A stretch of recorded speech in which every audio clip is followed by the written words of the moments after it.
I've always been driven by the belief that business is the most powerful vehicle of change we have at our disposal. And businesses in just about every sector are attracting customers because they successfully balance purpose and profit. Because they, like me, believe the world needs to transition to a kinder economy. And in a market where customers are making more informed decisions about how and where they spend their money, now more than ever, businesses must reevaluate what their license to operate really is. I'm Nick Hunter, CEO and founder of B Corp creative agency Paper Moose. And for years, I've been obsessed with navigating that perfect balance between purpose and profit. We call it the mucky middle.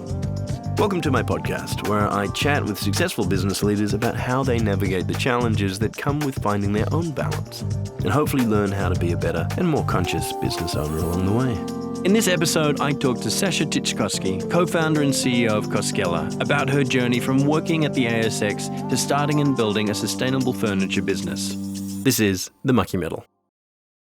Well, Sasha, you are the co-founder and CEO of Koskela, a sustainable furniture manufacturer for collaborative spaces.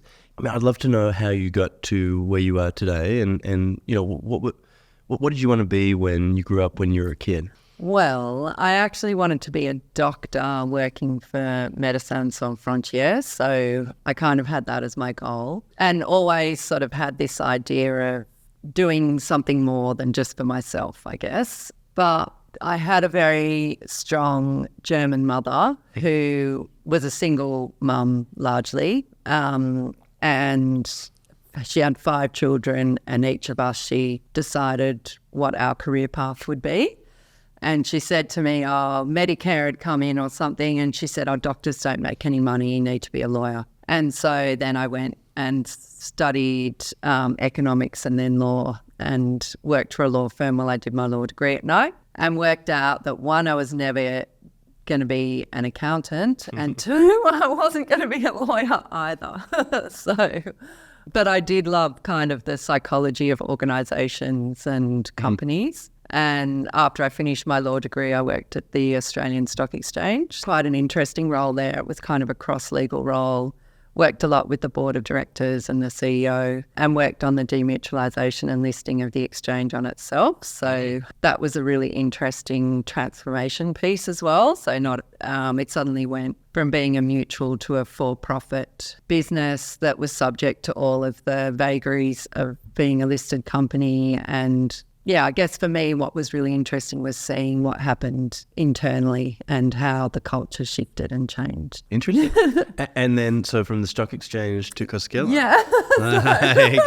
There must have been a few things in between there, surely. Well, then I met my now husband, Russell, and he was an interior designer, so had worked for doing some really amazing office kind of fit outs, and but loved furniture.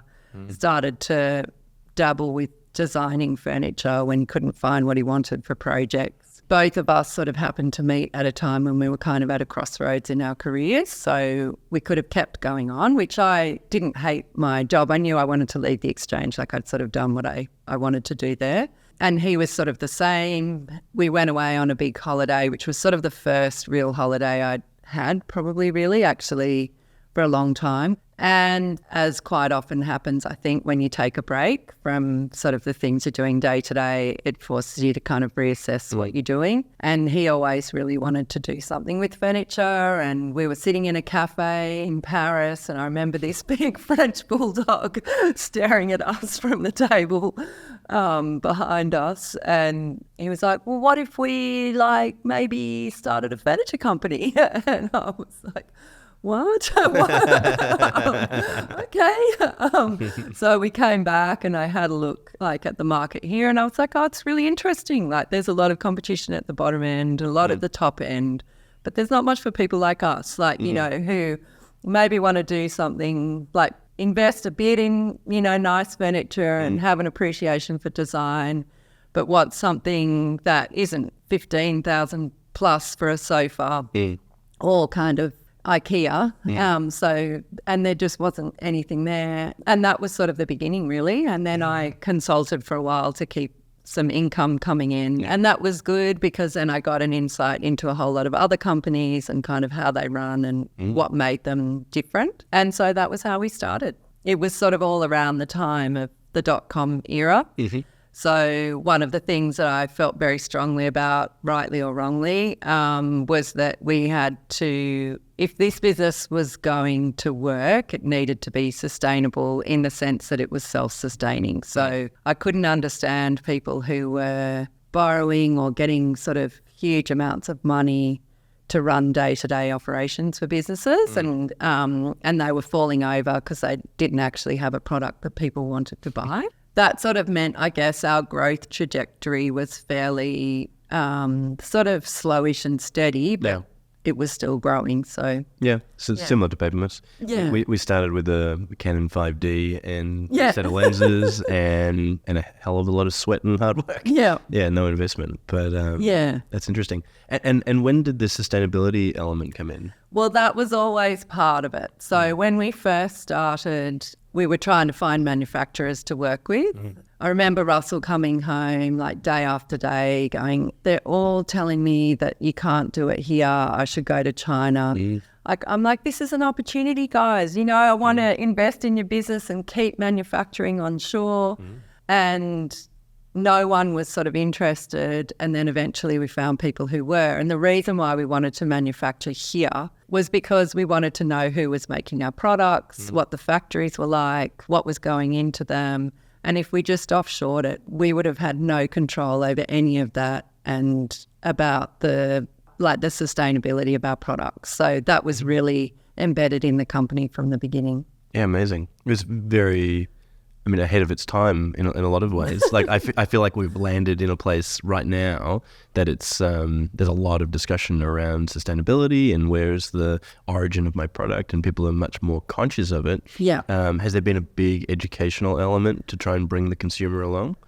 Yes and no. Like I think as a relatively small Australian company, there's a limit to kind of what we can do. But I think it has been encouraging to see these pockets of sort of consumer and corporate sort of decision makers who are prepared to sort of put their money where their beliefs are and their values are. And I think that's been really exciting to kind of see that. And I think COVID was interesting as well because suddenly everyone realised that actually having some local supply chains was a really good idea. And so that sort of worked in our favour as well. And what was, so you said there was that moment where you just had to decide to go all in. What was the reason that you wanted to sort of throw your life behind this idea of building this business? I think it was sort of the idea of being able to create something that represented our values and what our beliefs and to see whether we could do it, I think. See whether people would respond to it. And I think both Russ and I love the process of creation as well. So for me, it was very much around kind of the design of a company and the creation of that. For him, it's very much around the products and, you know, design in its more classic kind of sense, I guess. Yeah, it's a similar matching as Josh, my business partner, and I. He's an industrial designer and I'm the CEO, creative, And so you went from kind of like the seat of capitalism at the ASX to building your own environmental focused business. Can you tell us a little bit about that shift? Yeah, so I remember when I resigned from the stock exchange, I was part of like the senior management team and everyone was like, why is she going to work in her boyfriend's furniture shop? So they sort of didn't really have any idea of kind of the vision or what we were proposing to do, I guess. And it was a big shift. I remember the first little while going, I can't believe, like, we have no support. There's no one to ask a question of, you know, if you have a problem with your computer, okay, there's you. Like, work out how to do it. And so that was really hard. And I just don't feel like there were playbooks like there are now. Like, you know, now the idea of a social enterprise is really commonplace. Like almost every startup has some sort of whether it's slightly tenuous or genuine, like sort of purpose element to their business. But when we started, that just didn't exist. So there was a lot of kind of figuring out and testing things, and it was pretty intense. And I think when I look back on it, I don't know how we could have done it unless we were together. So I'm not sure how I could have sustained a relationship with someone who wasn't involved in the business. And we were lucky at the time. I remember when I was really stressed about whether or not it was the right decision to kind of go in, just going to myself, okay, what's my biggest fear? My biggest fear is that we'll fail, you know, like it won't work. What will the outcome of that be? We'll lose some savings that we had into the business, and I'll go back to doing what I used to do. And I didn't hate it, so it wasn't as scary then. And it was kind of a good way of sort of facing the reality of what might eventuate and not sort of letting it consume our ability to actually go and do what we needed to do. And I guess you were able to talk to each other about everything. You know, most people, you know, always say, "Oh, don't go into business with family or friends." And you know, I'm in business with one of my best high school friends. And you're in business with your husband. But I think there is something there. If you can make it work, it would be an incredible partnership. Because I mean, there's just some things that you just can't explain to a partner about the stresses that you're dealing with. And, you know, I talk to my wife about everything, but there's certain things that, you know, she still will never potentially understand to a deeper level because she doesn't quite, you know, live in my world. Yeah. I think after a while we learned we had to be more disciplined with our off time. So actually consciously sort of going, you know, we're not going to talk about work today. Yes. That would be the danger, is that you never turn off.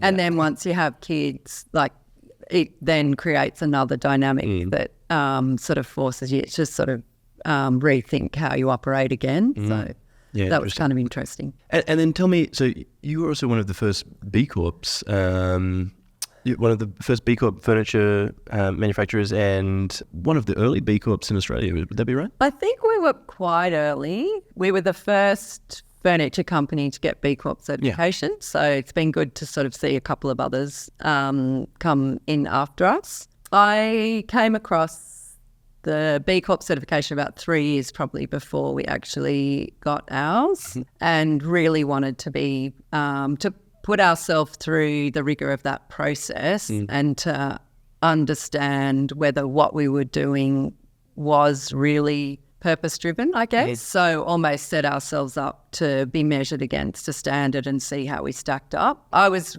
really, really proud the day we got our B Corp certification. It was a really important milestone for us. I am really excited about the new impact assessment standard, which will be harder because I think people's expectations have risen since B Corp was first established, and I think that's right. Like, it should be harder to get if you want to be sort of a genuinely purpose-driven business. You think a lot of businesses are sort of coming into it as an element of greenwashing, or slightly disingenuous in some ways? I think sometimes, like, it's driven by marketing. You're speaking to an advertising, so it's okay.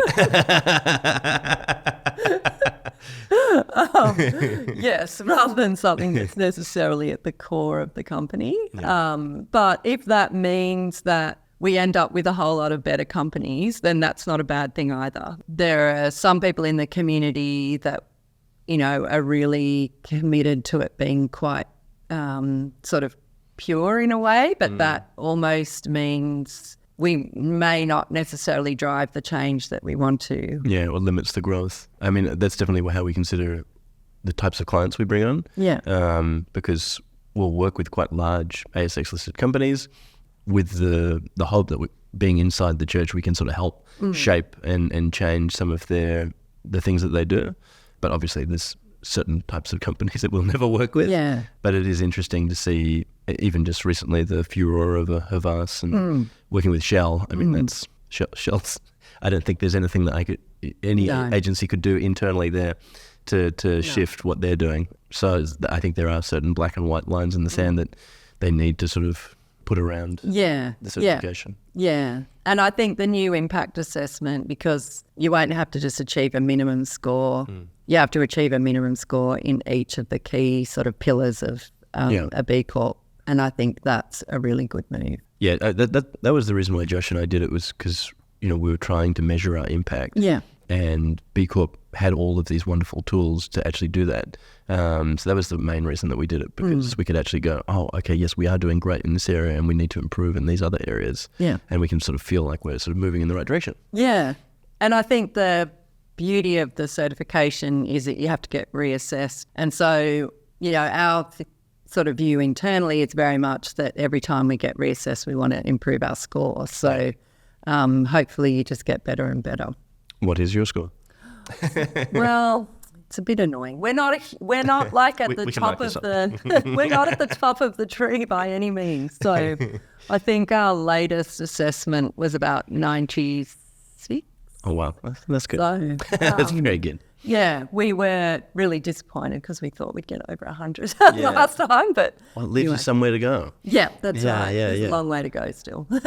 And I mean, tell me about the complexity of your supply chain, because it must be difficult to. I mean, you're making products, so in that, it is difficult to sort of keep it circular, and you've got the ambition of, is it 2027 that you want to be fully circular? Fully circular. Yeah. Looking at the future of the business and where we want to go, how we can improve our impact, and also at the fact that actually the waste in the industry and in interior design in particular actually hasn't changed from when we started the business. 23 years ago, I remember being horrified at the amount of stuff that got ripped out of fit outs and just ended up in landfill. And actually that hasn't changed. So there's still 35,000 tonnes of commercial office furniture that goes into landfill every year. And most of that is actually perfectly fine. It's just that the way that industry works and the way the programs are set up, they don't allow for the furniture to kind of be rehomed. Plus there's no sort of asset tracking system for furniture in big corporates in particular, or government spaces. So they never really know. It's not easy to return it back to the originator of the product, which is what our product stewardship schemes, if we have GECA certification, require us to have in place. So for me, it was looking at that, understanding more, learning more, and just going, the circular economy seems to be the only way we could reduce our Scope 3 emissions, which is where the bulk of our emissions lie. So we've been measuring and tracking our carbon emissions for 4 years. And you could easily see every time we had a good year, our carbon emissions would increase. And it was like, so if we want to grow, we're going to be worse for the planet. So how do we kind of break this nexus? And the only way that I can see we can do it as an originator of product is to transition to a circular economic model.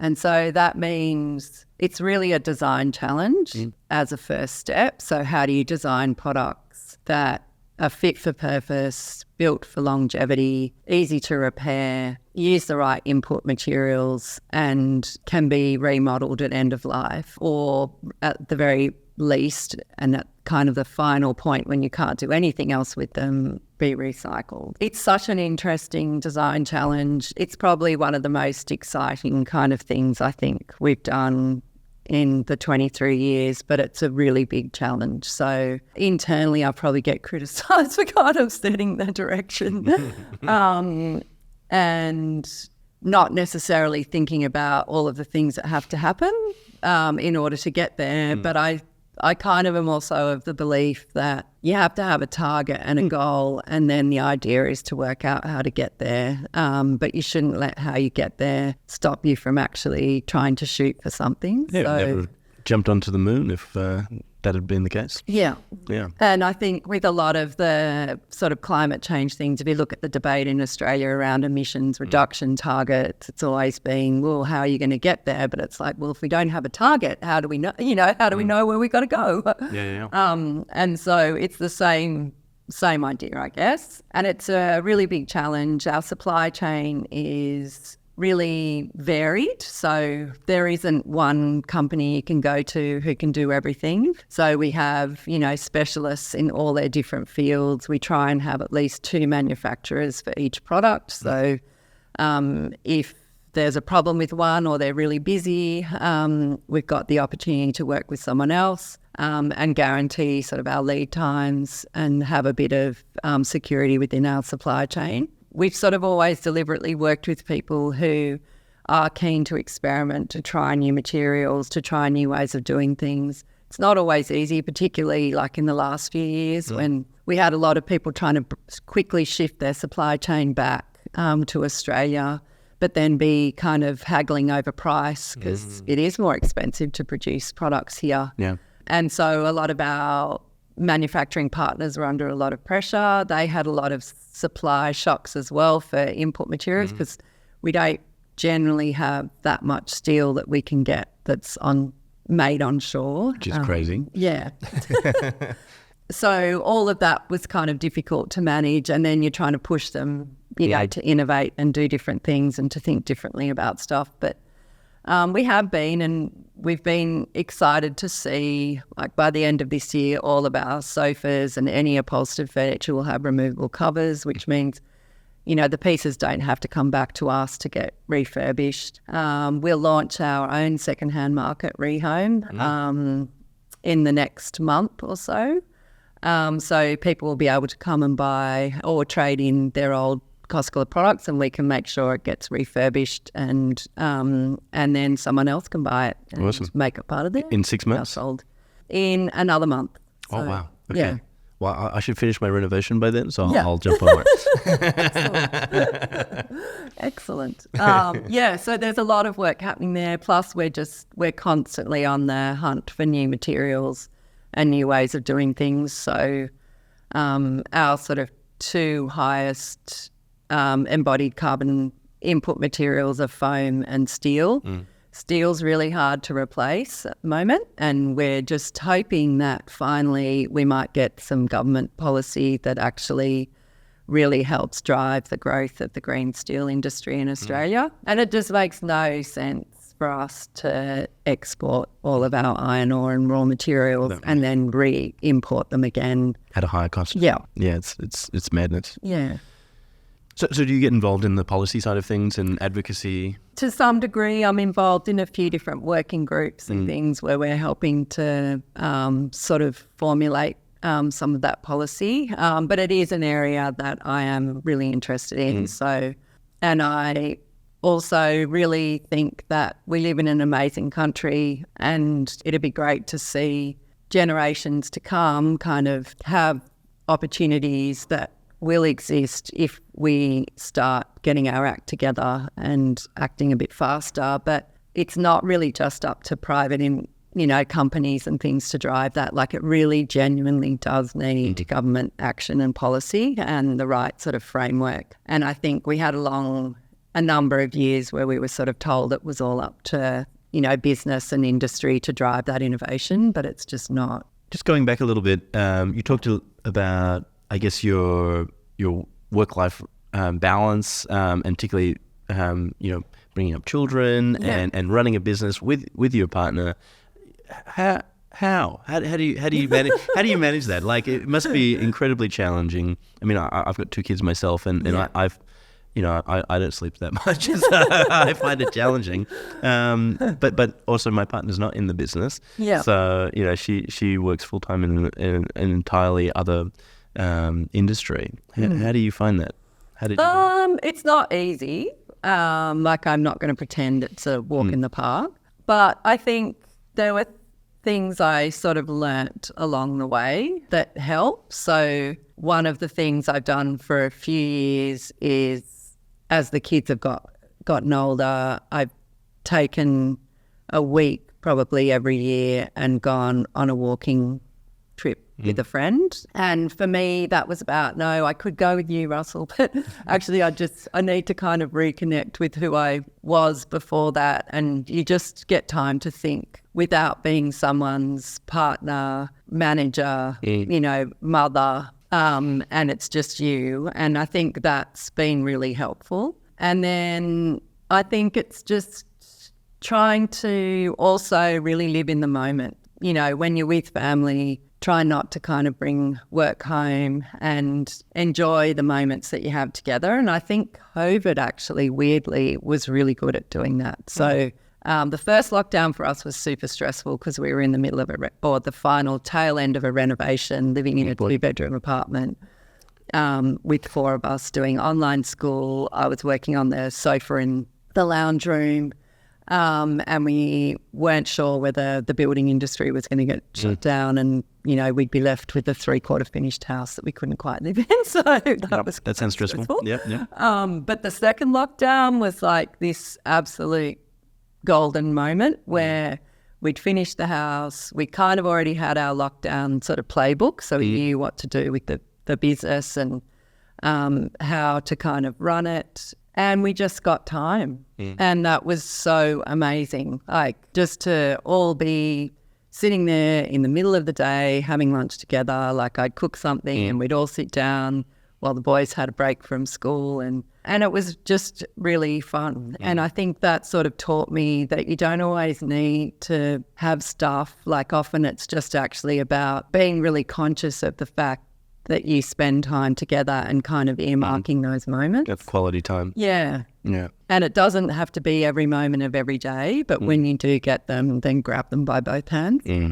Yeah, the bath time at the moment is sacred, and I need to be home by that point. And it's really important for me that that everyone in the staff understand that this is possible and that you can have a healthy work-life balance and that you can get home on time and that you can have dedicated time with your family and have a life outside work. Yeah. Because I think, traditional, lots of generations back, it's been this kind of total imbalance. And I think over COVID, that has shifted quite a lot. Yeah, we started experimenting with a 9-day fortnight for work. So we sort of all work on a pretty similar rotating fortnightly schedule where the first Friday's off and the second Friday it's an all-in. So it helps us to kind of remain connected and to help build that sense of community. And I think that's been really important, but I think that we haven't quite got it right yet, like in terms of that work-life balance and how you still sort of how you still achieve your targets and things and sort of work at a pace when you're at work that then means you can totally sort of shut off from work when you're not. And I think I almost feel like we're in the middle of kind of the next industrial revolution, like we're sort of in the transition phase of that, where we will end up with a 4-day working week, I think, for many sort of professional workers. I don't know how it will go through every sort of system, but I don't think it's impossible to do for all different industries and different workplaces. It kind of requires an entire shift in the idea of capitalism and commercial businesses. Josh and I have been toying with the idea of a 4-day work week, and he is very pro, and I'm like a little bit on the fence just because I'm not sure how I will make it work, and just practically, like, if every business doesn't do that, then my clients will still be doing a 5-day work week, and they'll probably still want phone calls. Trying to figure out all of those kind of, it almost needs like a total societal shift. For it to happen. Kind of this idea that the sort of developed world needs to slow down our consumption of resources, maybe take a step back and realise that life's meant to be lived and, not just always for some future sort of benefit. And the idea of endless growth. Yeah, when I worked at the stock exchange and once we listed and I'd be in the investor briefings and things like that, the more you looked at the system, the more it just seemed completely unrealistic that you could expect this never-ending growth from companies, that there would be no limits on it ever, and that somehow you should have continued to grow all through the COVID years and, other things. And I think it leads to really bad behaviour from corporates. So where, you see instances of them exploiting kind of customers and so on. And I don't think it actually leads to a better society.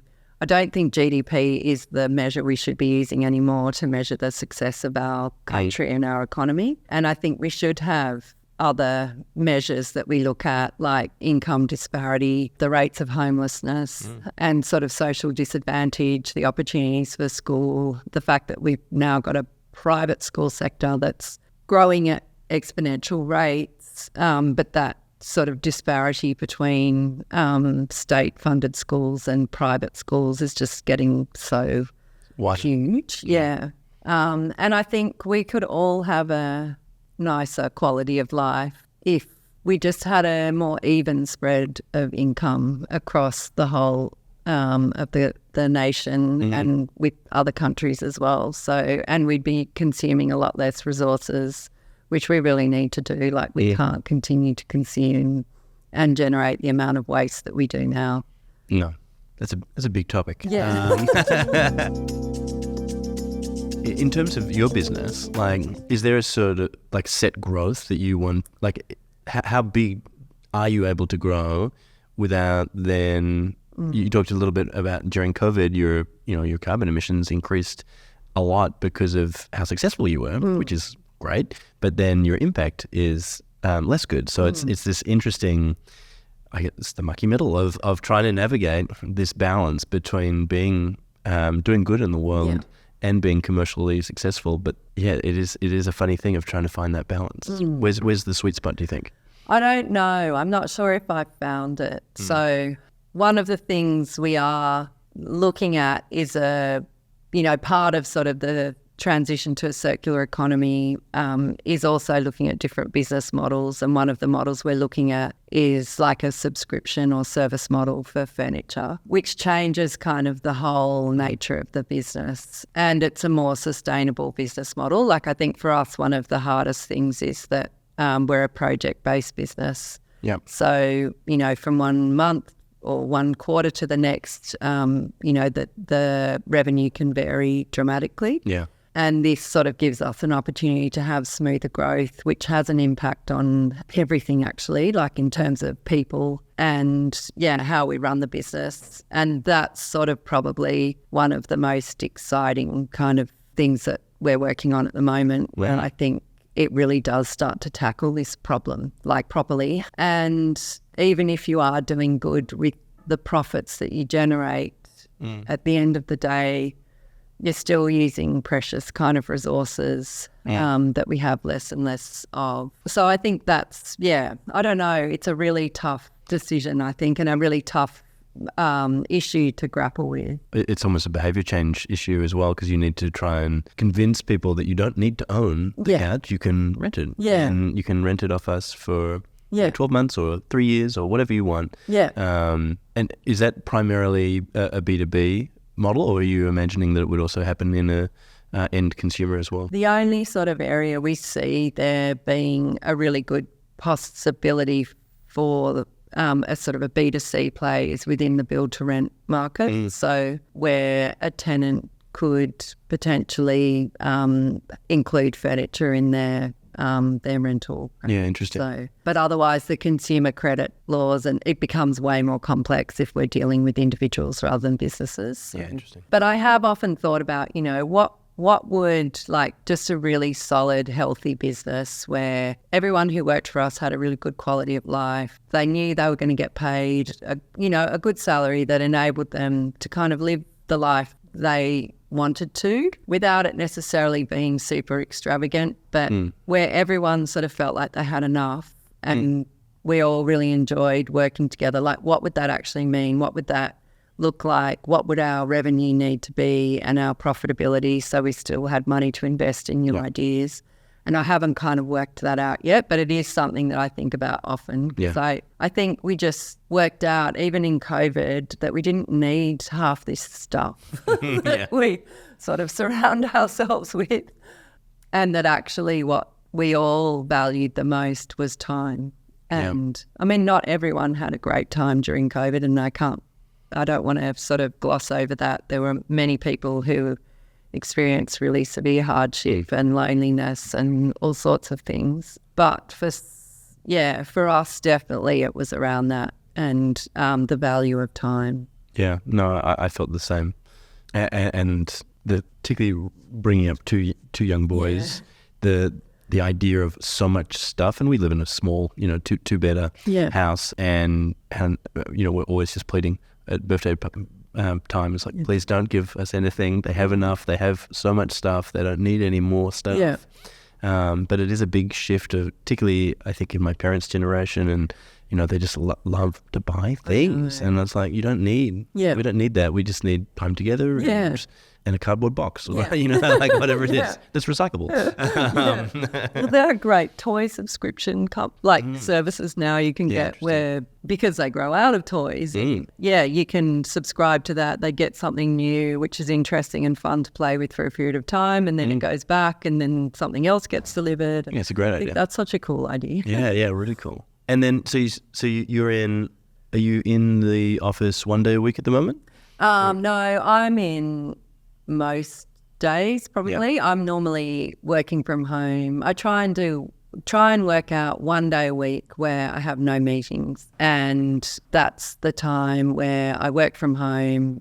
That sort of makes the most sense. I don't see the point in working from home and sitting on a video screen all day. I would rather be in contact with people. I genuinely enjoy actually physically being in the room with the team and having those sort of spontaneous moments of interaction, and I get a lot of fulfillment out of seeing other people in the team really enjoying each other's company. And so for me, I think that has been kind of a bit of a mind shift, and I don't think we've quite got the balance right either. I'm not sure if we've absolutely nailed how you do hybrid working. I don't think anyone has. I think it's a really difficult thing, and for me it is all about the culture, because I think when COVID happened, you just stripped out all of the culture, and all of these people suddenly realized, oh, I'm working for a gambling organization, or I'm doing this. Yeah. And suddenly they had the kind of the bare cold truth of what they did for a living, because the culture was kind of supporting and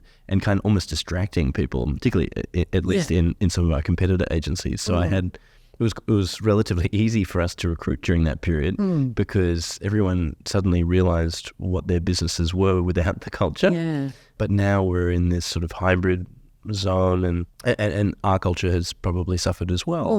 And so building that back up and having those moments of connection, and it is difficult to find that balance, because I don't want to be like 5 days in. I don't think we'll probably ever go back to that. Yeah. But at the same time, we are a creative company, and creativity thrives off collaboration and being in person together. Yeah.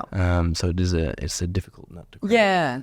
And it's sort of like, can you get the whole organisation to work to particular schedules where when you need to do quiet focus work, you do that from home? I almost think it's about people not being quite as rigid if they can be. And I know that that's not always easy, because once you have children or other responsibilities that require sort of a level of certainty, it gets harder. But it's almost around getting everyone to think about the functions. What do they do every week? And how do you sort of organise your working week so that when you need to do quiet focus work, you do that from home. But when you're collaborating, you genuinely need to be in. And I think it's difficult. You have to be really intentional about creating those moments for connection, which you never used to before. How has that affected the way that you design spaces and furniture? We really looked at that during COVID actually, and what the transition back to hybrid working would look like, and had a lot of anecdotal evidence of people going I come into the office, half the team's not here, so I'm running around trying to find a meeting room where I can jump on a video screen. Everyone, because I can't sit at my desk and do a Teams call, because then I disturb everyone around me, and I feel kind of self-conscious that I'm having this conversation everyone can hear. We sort of realised fairly quickly that a lot of workstations would probably get pulled out of offices and replaced with kind of collaboration zones and areas where you could do calls with a team. And so we created a whole lot of different pieces that would actually facilitate that, from little phone booths to kind of meeting pods. So our other sort of piece of the puzzle in doing that was trying to work out how you could not build meeting rooms, because they're static. There's no flexibility with them. They're not kind of adaptable. And if you leave your tenancy, you leave you effectively leave all that infrastructure behind. Yes. So that was very much sort of around our thinking, and we're starting to see a lot of sort of re-engineering of existing workplaces take place, but a lot of corporates sort of trying to grapple with, where they go with this. still. Yeah, it's interesting. Yeah, we built our own little pod. I'll show it to you after this. It's got little wheels on it so it can sort of move around the office. But yeah, it is interesting to think about, what is the future office going to be like? Because, people are spending a lot more time in meeting rooms and less at their desks. So is it about communal spaces and then little sort of booths and pods and all of that kind of thing? Yeah. I think some of the newer libraries almost offer some of the models, I think. Like they have all different zones and people can kind of work wherever they want to. Some of them have got cafes now and I feel like they're actually quite a good model in a way. Some organisations you still need to go to your desk and that's kind of the way that they work. But for most people, I think if you can create the right sort of tools, you realise that you work in all different ways over the course of the day, so you don't really need to be sitting at one desk the whole time. And as long as you're sort of a bit more agile in the way you kind of do that, you can go to kind of a library zone that's a quiet zone and do that quiet focused work, but then be able to sit in an area that's more like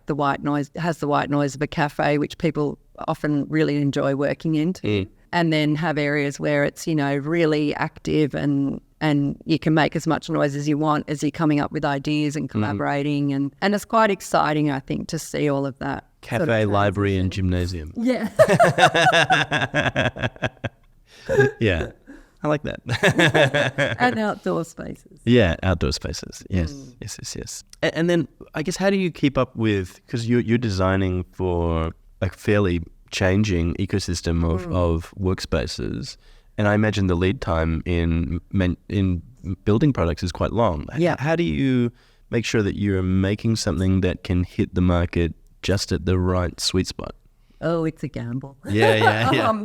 Sometimes I think we're a bit early. So I feel like we're always kind of quite forward thinking and we try and bring our ideas to fruition fairly quickly, like some companies that have generally more technical products, but they could take 2 years or more to work on one chair, whereas we could have, 3 product releases in a year, or it's a bit of a gamble. And then because we also don't just do workplace, we do schools and universities, like each of them has their own particular needs as well.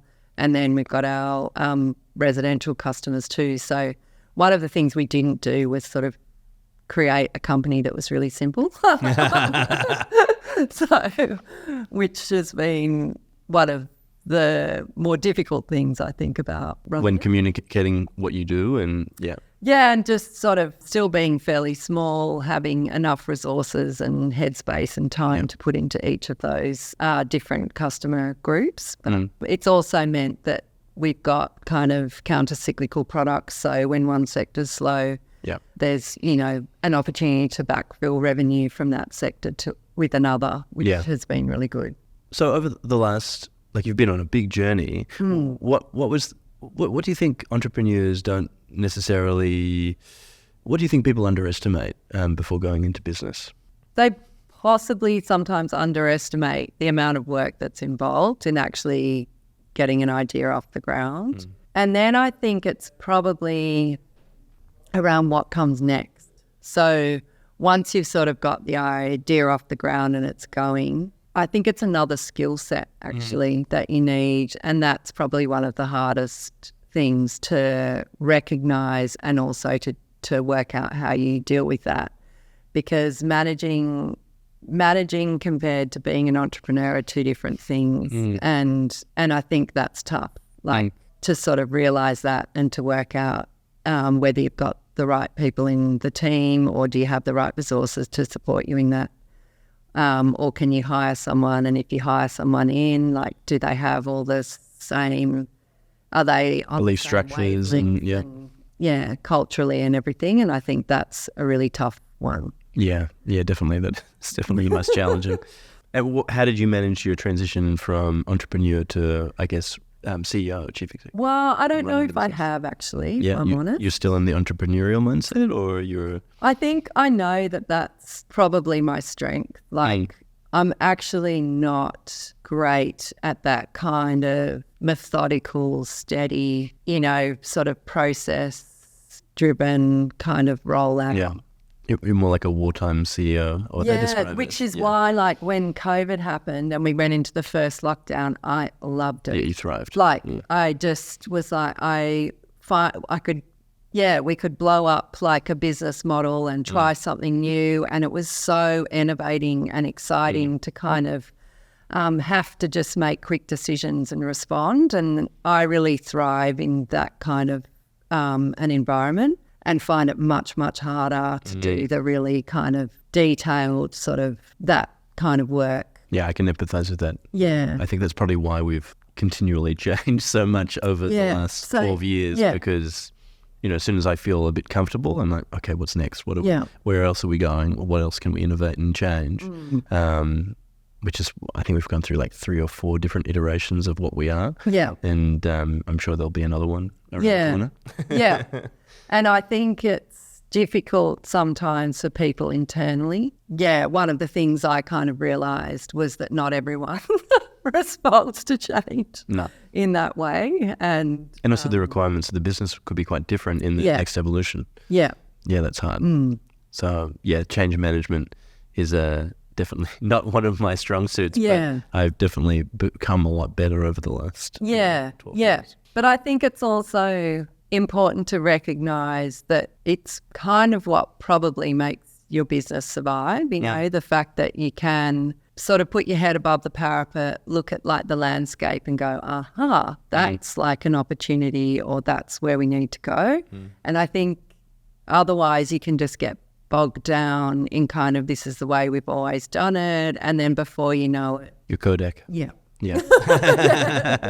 Exactly. Well, I think people are always going to probably need furniture of some sort, so I think We'll see. Yeah. I guess, what advice would you give to yourself, looking 20 years back at the beginning of the business? One thing I never have had in my whole kind of working life is sort of a mentor, and I think I would try and work out how you could do that. And we don't have a board or anything like that. And at different periods of time, I've tried different ways of kind of dealing with that. So, and some have worked quite successfully and others not so much. But I think, finding experienced people that you can turn to at different times. I think people are often, from my own perspective, like I was really nervous about doing that and thinking, well, who would ever want to? But actually, my experience has shown that people are very generous often with their time and in sharing their experience. And I think there is a real value for sort of wisdom that comes from experience that sometimes I think we don't value as a society. So I do think that that's probably one thing I would. And then the other is like just spend time sort of learning by looking and having conversations with other people around the stuff that's really important, and learning every conversation I have with someone who owns another business, I get something of value out of. Like you always learn a little golden nugget that you kind of can take back into yours. And sometimes it might even be things that you don't want to do, and that's still valuable too.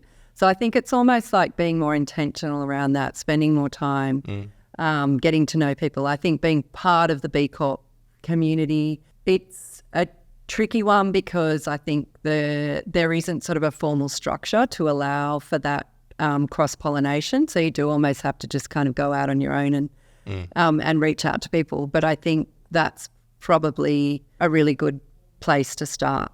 Yeah, no, I mean, that's probably one of the reasons unconsciously why I wanted to create this podcast, was to talk to amazing other business people like yourself, just because, I've felt the same. I don't know if there is a mentor marketplace, or I just haven't never sort of tapped into that, and it has started to sort of become a thing in the back of my head of, I need to sort of look at other people that have experienced what I have and help, because we're in the 13th year of our business, so we're in a kind of we're quite steady now. We but I need to figure out kind of what is the next step and help sort of get guidance from that. So I'm starting to reach out to people and do that. But it does feel a bit weird. And a lot of my younger staff, they all have mentors.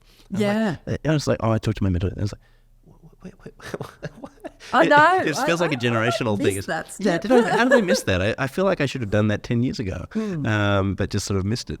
Thank you so much, Sasha. That was a lovely conversation. Thank you for joining us at Paper Moose HQ in the bunker. Thank you, Nick. It was a pleasure. The Mucky Middle is a Paper Moose production. Music by Caleb Jacobs.